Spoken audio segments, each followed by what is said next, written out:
If you're trying to create a new Apple ID on iOS 18 or later and you keep running into those frustrating phone number or verification errors, this is the safest and cleanest way to fix it. No shady apps, no risky shortcuts, and no tools that could lock your account. Just a simple method that actually works. If you want a completely fresh start, you can reset your iPhone first. This step is optional, but it really helps remove old bugs or leftover settings that might interfere with the setup. Go to Settings, then General, then choose Transfer or Reset iPhone.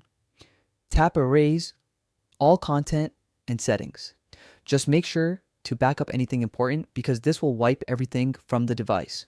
Once your phone restarts, you'll land on the Hello screen. Start the setup process normally and choose United States or Canada as your region. These regions usually have fewer restrictions when creating new Apple IDs, which helps avoid verification issues. Connect to Wi-Fi and let the device activate. When it asks how you want to set up, pick Setup as new iPhone. Create a temporary passcode. Nothing fancy, just something simple to move forward. When you reach the Apple ID login page, tap Forgot Password or Don't Have an Apple ID and then choose Create a free Apple ID. Enter your real name and choose a birth date that makes you at least 18.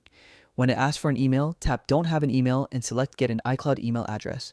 Create a unique username and set a strong password with at least 8 characters, 1 uppercase letter, and a couple of numbers so it passes Apple's security requirements. Next, you'll hit the phone number verification step, select United States again. If you don't have a US number, tap in Get a Code and choose Verify Later. This lets you skip the step without getting stuck in an endless error loop. Don't worry, you'll add and verify your real number shortly. Once setup finishes and you're on the home screen, open Settings and tap your name at the top. You should see a prompt asking you to verify your phone number. Tap it, then choose Use a different number. Enter your device passcode and type in your real phone number from your actual country. You'll receive an SMS code instantly.